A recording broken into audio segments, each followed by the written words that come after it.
یہ بات ذہن میں رکھیے، اس وقت جو امت مسلمہ ہے وہ ایک طرف ہے اور جو حکمران طبقہ ہے وہ دوسری طرف ہے۔ حکمران طبقے نے غلامی قبول کر لی ہوئی ہے اور جو عوام ہے امت مسلمہ کی، اس میں دو قسم کے لوگ ہیں۔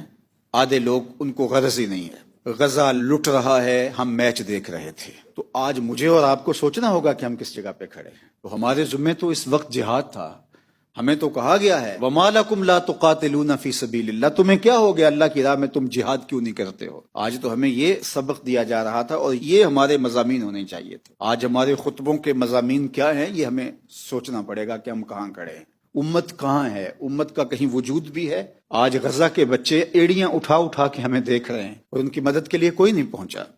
یہ جو چند لوگ انسانیت کے نام پہ گئے، اس میں چند مسلم ممالک کے کچھ لوگ بھی شامل ہو گئے، لیکن یہ سارا قافلہ جو گلوبل فلوٹیلا تھا، یہ تو کافروں نے جو ہے وہ انسانیت کے نام پہ اس کو مرتب کیا تھا۔ وہاں جب وہ پہنچے تو یہ بیچارے روز بچے آ کے ساحل پہ ان کا انتظار کرتے تھے، یہ بلکتے ہوئے دوائیوں کے لیے ترس رہے ہیں۔ یہ بچے یہ ملبے کے نیچے دبتے ہیں تو ان کے بازو، ہاتھ، پاؤں ٹوٹ جاتے ہیں۔ تو آپ کو پتا ہے کہ جب شدید زخم ہو تو بعض کا مجبوراً بازو اور ہاتھ کاٹنے پڑتے ہیں۔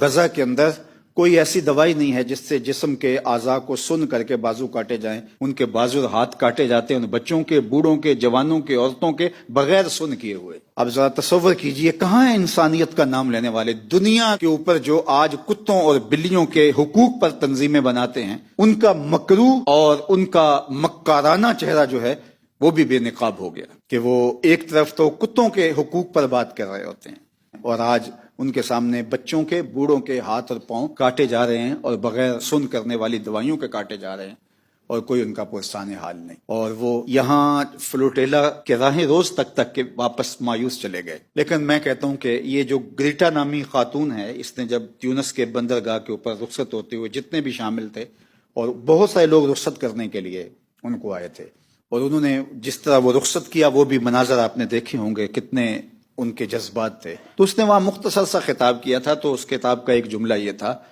کہ اگر میں 100 کلو آٹا بھی غزہ کے بچوں تک پہنچا سکوں اور اس لیے مجھے جان سے مار دیا جائے تو مجھے یہ بھی قبول ہے، چونکہ وہ بلک رہے ہیں۔ اور جب یہ ان کے جہاز پکڑے گئے اور اسرائیلی بحریہ نے آ کے ان کو گرفتار کر لیا، تو انہوں نے وہ دودھ کے ڈبے اور وہ غذا کے ڈبے جو تھے وہ سمندر میں پھینک دیے کہ سمندر کی لہریں شاید ان تک پہنچا دیں۔